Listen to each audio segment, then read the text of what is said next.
देश के युवकों मंजिल कैसे मिलेगी। मैं आपसे बार बार कहता हूं, अगर आप सपने देखते हैं उन सपनों को साकार कीजिए, उनको पाने की कोशिश कीजिए। एसपी शिक्षा ने यही शुरू किया है, आपको मंजिल दिलाने की दृढ़ प्रतिज्ञा। डॉक्टर डी तिवारी आपसे बार बार बताते हैं, बार बार कहते हैं, सपने बड़े देखिए और उसे हासिल करने का प्रयास भी कीजिए। आप बता दूं, मैं परीक्षा में सबसे बेसिक क्या कमी है लड़कों की, सिविल परीक्षाओं में स्पेशली प्रेजेंटेशन, प्रस्तुतिकरण, उसी को दूर करने के लिए व्याकरणिक अशुद्धियों को मैं सबसे निष्पादित कर रहा हूं और हिंदी के समस्त सोपानों को लिखा दिया हूं। लेकिन याद रखो, हमेशा हिंदी के सोपान तो बहुत व्यापक हैं, मैंने सब लिखाया है, लेकिन जितने पीसीएस के एग्जाम होते हैं, आईएएस के एग्जाम होता है, उसमें कुछ टॉपिक निर्धारित किए गए हैं। याद रखो, आपको पढ़ना पूरा है, लेकिन उसमें जैसे मध्य प्रदेश पीसीएस में कोई और टॉपिक रहेगा, राजस्थान पीसीएस में कोई हिंदी का और टॉपिक रहेगा, बिहार पीसीएस में हिंदी कोई और टॉपिक रह सकता है, और झारखंड में हिंदी कोई और टॉपिक हो सकता है, आईएएस में कोई और टॉपिक हो सकता है। कहीं कहीं टॉपिक कॉमन भी होते हैं कुछ।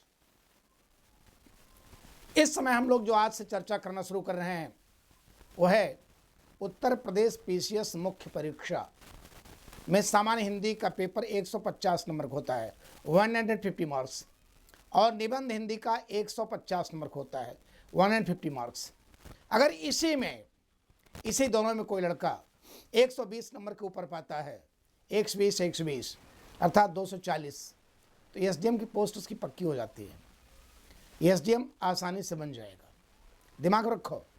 इसलिए आज सबसे पहले मैं उत्तर प्रदेश पीसीएस की मुख्य परीक्षा में हिंदी, सामान्य हिंदी का जो पेपर होता है, मैं उसके टॉपिक्स लिखा दे रहा हूँ। टॉपिक्स एक बार मैं लिखा चुका हूँ, लेकिन कौन कौन से टॉपिक मुख्य रूप से केवल पीसीएस में हैं, जो माने उत्तर प्रदेश पीसीएस में, उस टॉपिक को देख लीजिए। सामान्य हिंदी 3 घंटे का पेपर होगा और उसका टॉपिक क्या क्या है जानते रहिए।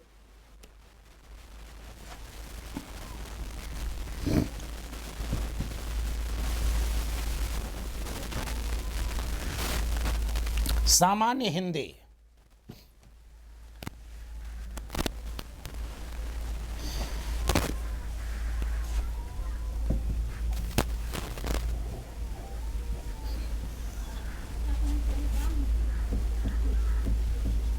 एक 50 अंक, उत्तर प्रदेश पीसीएस मुख्य परीक्षा।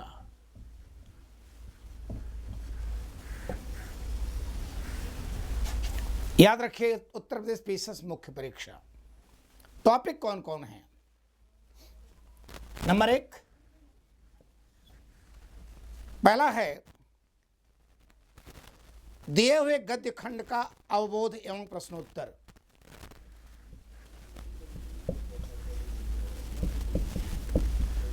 गद्य खंड का अवबोध एवं प्रश्नोत्तर। दूसरा है संक्षेपण। तीसरा है पत्र लेखन।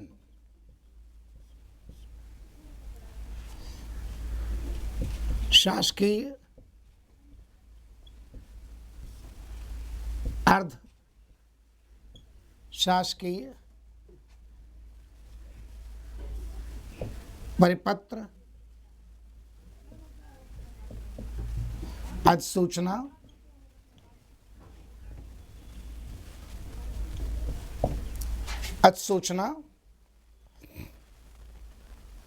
कार्यालय आदेश।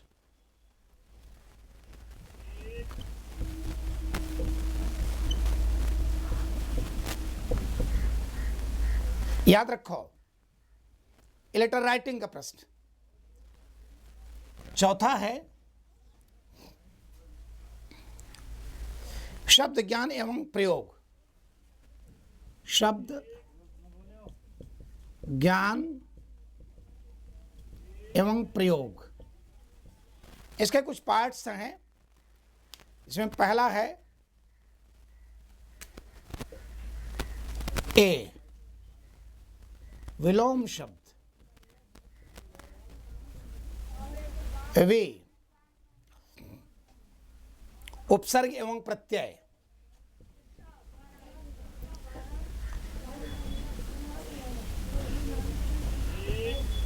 से, वाक्यांश के लिए एक शब्द।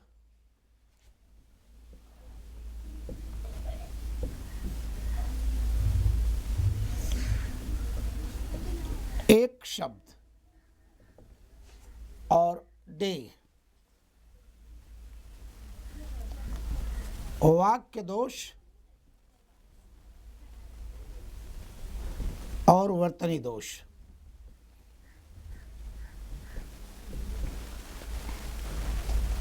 और पांचवा प्रश्न,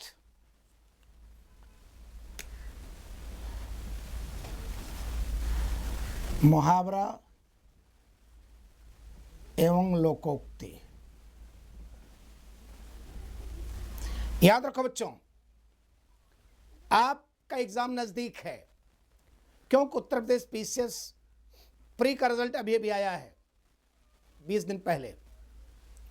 अब आपके सामने बहुत सारे बच्चे ऐसे हैं जो जीएस अपना तैयार किए हैं, उनको 300 नंबर दिखाई दे रहा है।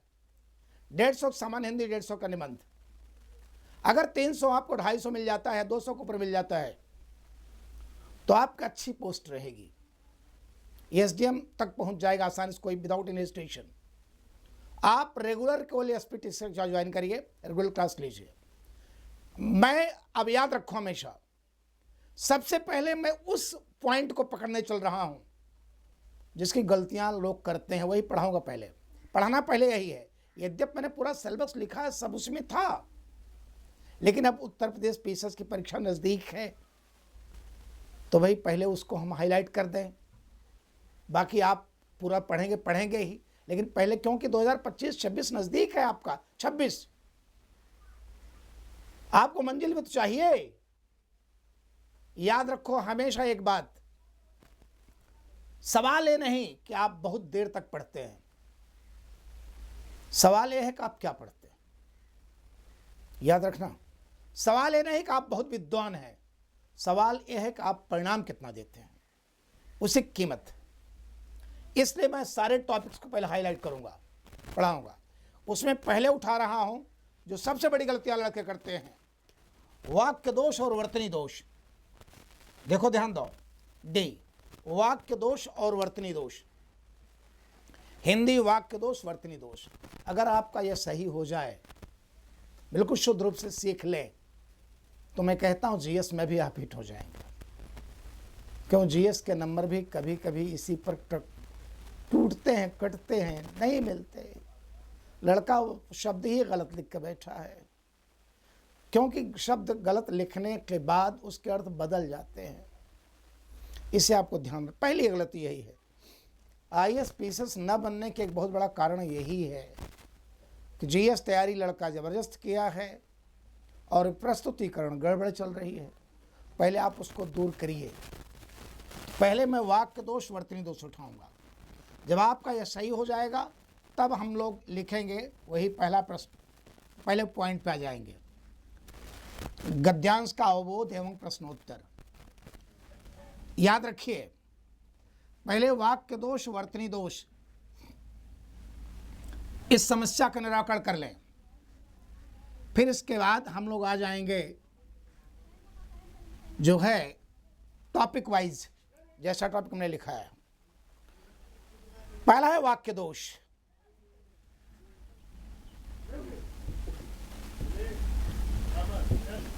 या वाक्य अशुद्धि।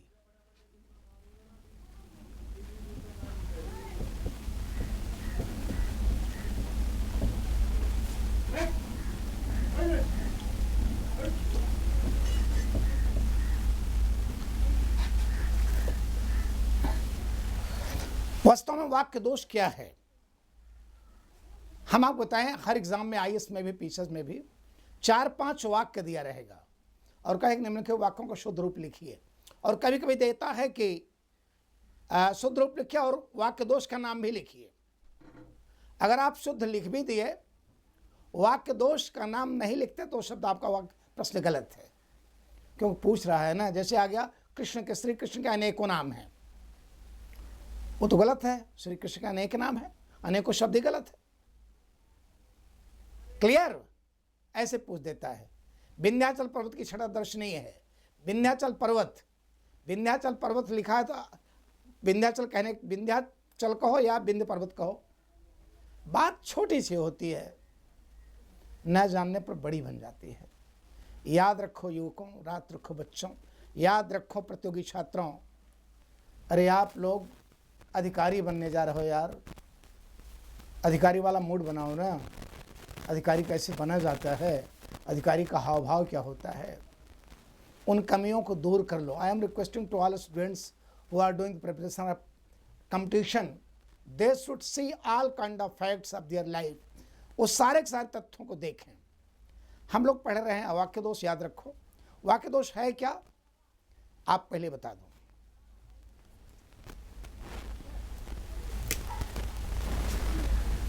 हिंदी वाक्यों को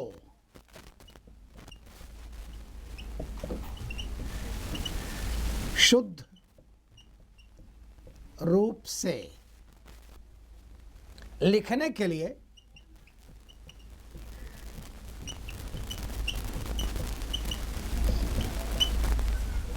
कुछ दोष दिखाई देते हैं।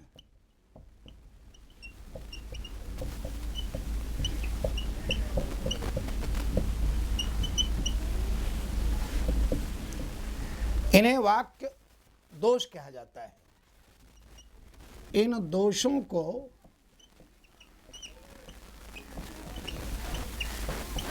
वाक्य दोष कहा जाता है।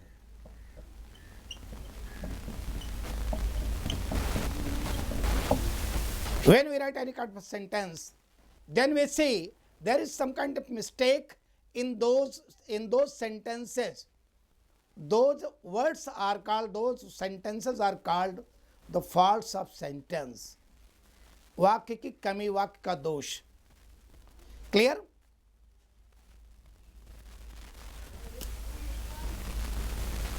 वाक्य दोष के निराकरण के उपाय। वाक्य दोष के निराकरण के उपाय। प्रश्न, इसका निराकरण कैसे किया जाए? याद रखना, वाक्य दोषों का निराकरण मुख्य रूप से 3 रूपों में किया जाता है। वाक्य दोषों का निराकरण, वाक्य दोषों का निराकरण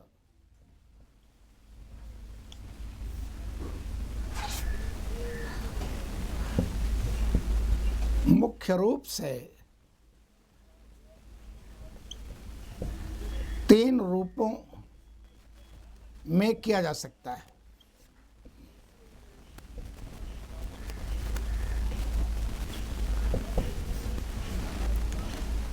पहला है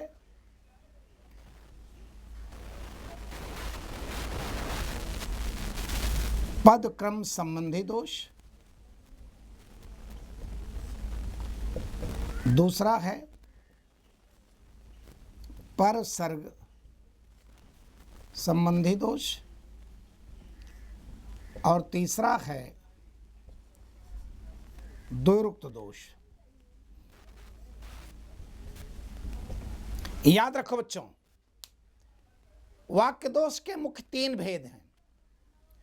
पदक्रम संबंधी दोष, परसर्ग संबंधी दोष, द्व्युरुक्त दोष। इसे पदक्रम संबंधी दोष में ही वर्तनी दोष आ जाता है, वर्तनी दोष आ जाता है, व्याकरणिक दोष आ जाते हैं, संज्ञा संबंधी दोष, सर्वनाम संबंधी दोष, क्रिया संबंधी दोष, विशेषण संबंधी दोष, अव्यय संबंधी दोष, ये सब आ जाते हैं। क्योंकि परसर्ग संबंधी दोष का क्षेत्र बहुत व्यापक है। लेकिन अगर आपके एग्जाम में आता है कि निम्नलिखित वाक्यों को शुद्ध करो और वाक्य दोष का नाम लिखो, तो आप अपने दिमाग में एक बात रखो, वो ये कि कोई भी वाक्य दोष होगा ये इन 3 के अंतर्गत ही रहेगा। क्लियर? 3 के अंतर्गत ही रहेगा, दिमाग में रखे रहना। अगर कोई वर्तनी दोष है तब वह वही व्याकरणिक दोष, मतलब तब आप उसको परसर्ग संबंधी दोष में लिखोगे, क्योंकि वर्तनी दोष भी परसर्ग संबंधी दोष का एक अंग है। अगर कोई संज्ञा संबंधी दोष है उसको परसर्ग संबंधी दोष के अंतर्गत लिखोगे, क्योंकि उसी के अंतर्गत वो भी आता है। हमारे पास संधि संबंधी कोई दोष है उसको उसी के अंतर्गत लिखोगे। क्लियर? क्योंकि परसर्ग के कई रूप, बड़े व्यापक रूप हैं, उसको हम बताएंगे बाद में, ऐसा नहीं है, उसको हम व्यापक रूप समझाएंगे। सबको व्यापक रूप समझाने चल रहे हैं। याद रखो, पहले अपने मन में ये बैठाओ, हमसे कहो कि सर मुझे उत्तर प्रदेश पीसीएस निकालना अनिवार्य है किसी कीमत पर, तब मैं कहूँगा कैसा करिए आप। सबसे पहले इस पॉइंट को नोट करिए, वाक्य दोष वर्तनी दोष को सही करिए, क्योंकि इसका प्रभाव आपके जीएस में भी पड़ता है। जीएस में अगर आप वाक्य गलत लिखते हैं तो आपके नंबर कटेंगे, आपको पता चलेगा नहीं। कभी कभी ऐसा होता है, क्योंकि सारे आप जानते हैं जीएस के पेपर से आप डिस्क्रिप्टिव होते रहे हैं, तो सारे डिस्क्रिप्टिव हो रहे हैं, तो आप कटना स्वाभाविक है, क्योंकि वाक्य तो अशुद्ध लिखा आपने। ऑब्जेक्टिव होता तो कोई बात नहीं, तो ABCD आप मार देते। लेकिन जो प्रश्न याद रखो, जो पेपर डिस्क्रिप्टिव होगा उसमें इसका बहुत मान है, बहुत मूल्य है, बहुत महत्व है। पहला है पदक्रम संबंधी दोष। पदक्रम संबंधी दोष,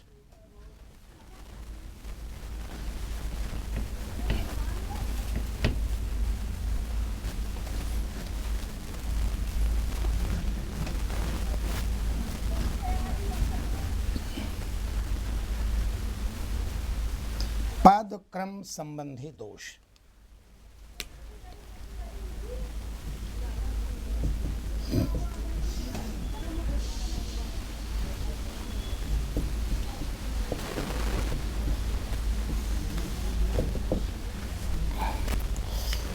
हिंदी वाक्यों में पदों का क्रम क्या होना चाहिए? हिंदी वाक्यों में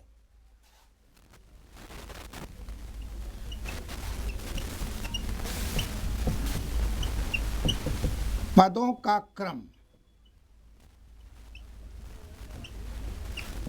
क्या होना चाहिए?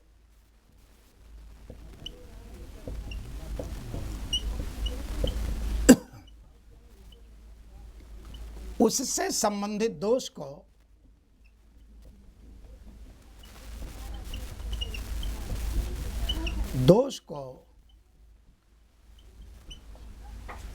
पदक्रम संबंधी दोष कहते हैं।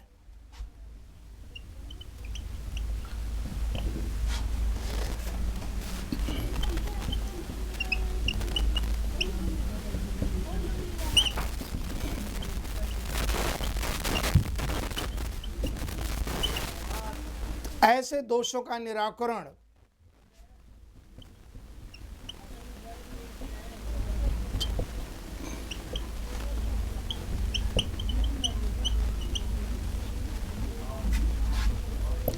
इस प्रकार से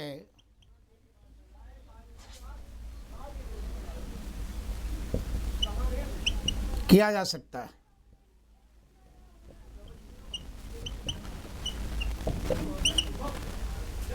ऐसे दोषों का निराकरण इस प्रकार से किया जा सकता है। नंबर 1,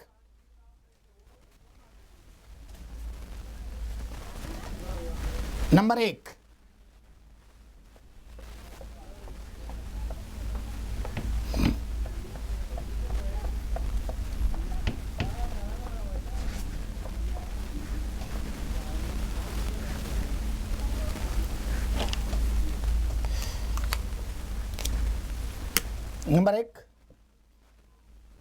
हिंदी वाक्य में पदों का क्रम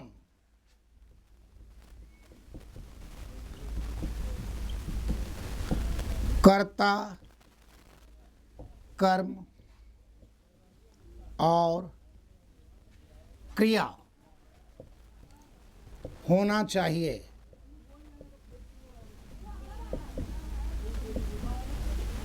अंग्रेजी वाक्य की तरह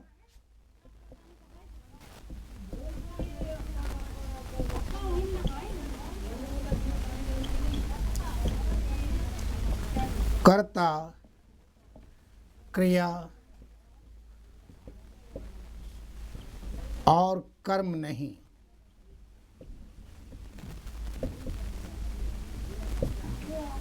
नहीं, याद रखो आप लोग, हिंदी वाक्य में कर्ता कर्म क्रिया होता है सीक्वेंस, अंग्रेजी वाक्य में कर्ता क्रिया कर्म। एक छोटा सा एग्जांपल दो, फिर सवाल पूछो कैसे आता है। जैसे आ गया, मैं आम खाता हूं। मैं क्या है? कर्ता। क्या खाता हूं? आम, ऑब्जेक्ट, कर्म। खाता हूं, क्रिया। आई ईट मैंगो, अंग्रेजी में क्या होगा? आई ईट मैंगो। आई ईट मैंगो। आई क्या है? कर्ता। ईट क्या है? क्रिया। मैंगो क्या है? कर्म। याद रखो, हिंदी वाक्य में पदों का क्रम क्या होता है?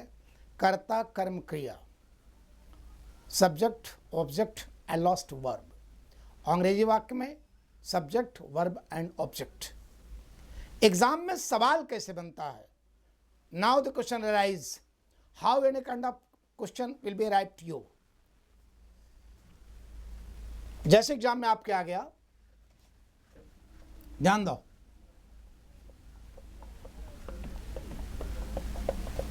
यदि आप एग्जाम दे रहे हैं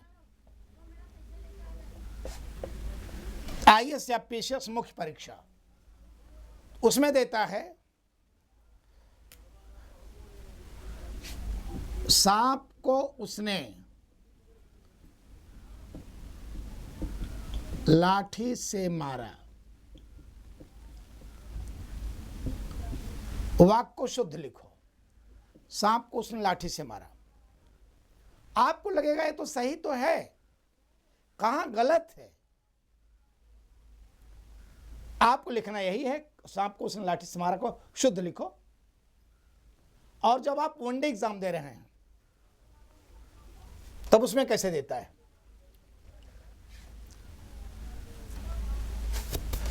उसमें 4 विकल्प देता है। ऐसे पूछता है, निम्नलिखित में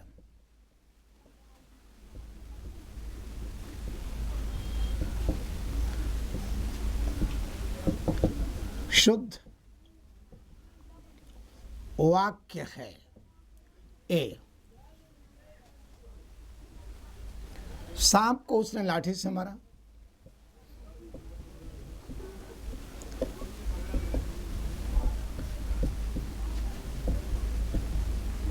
बी, उसने लाठी से सांप को मारा। सी, लाठी से उसने सांप को मारा।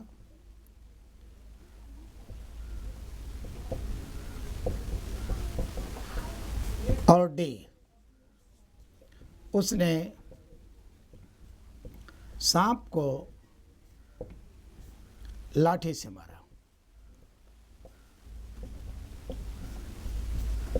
अब आप ध्यान रखिए प्लीज, आपको चारों विकल्प करीब करीब सही लगेंगे, क्योंकि हम लोग ऐसा बोलते भी हैं, लेकिन एक अधिकारी के रूप में आपको ऐसा नहीं लिखना है। आपको शुद्ध लिखना है। अब आप क्या देखेंगे, किस वाक्य में कर्ता, कर्म और क्रिया का सीक्वेंस है, सब्जेक्ट, ऑब्जेक्ट और वर्ब किसमें परफेक्ट है। बताइए आप लोग कौन सा सही होगा, बोलिए। अगर आपको मारना हुआ, सांप को उसने लाठी से मारा, उसने लाठी से सांप को मारा, लाठी से उसने सांप को मारा और उसने सांप को लाठी से मारा, सही में चौथा होगा। चौथा क्यों होगा?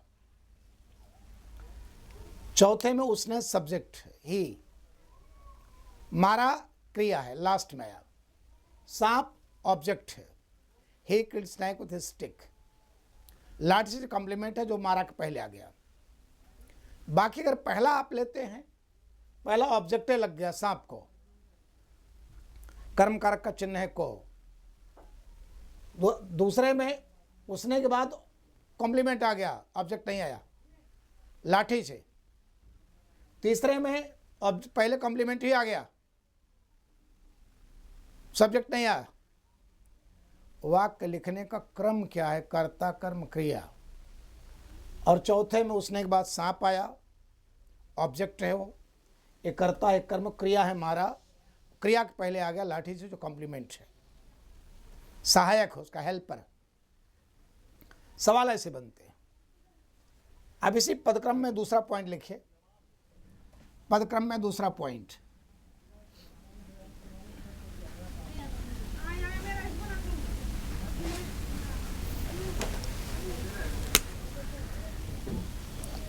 हिंदी वाक्यों में कर्ता, कर्म और क्रिया के विशेषण एडजेक्टिव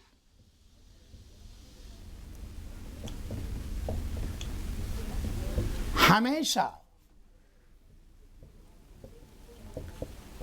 कर्ता, कर्म और क्रिया के पहले आने चाहिए।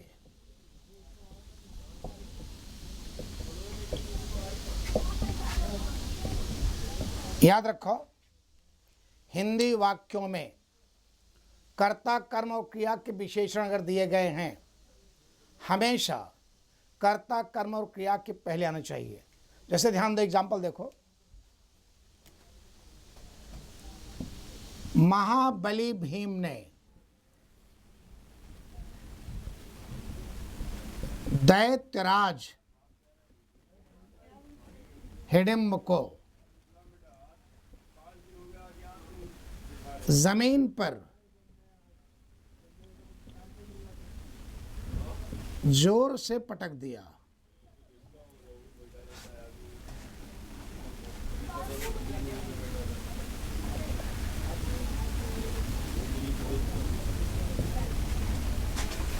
ऐसे देखो, कर्ता सब्जेक्ट कौन है? सब्जेक्ट महाबली भीम, ये कर्ता है, इसका विशेषण महाबली पहले आ गया, देख लो। दूसरा क्या है?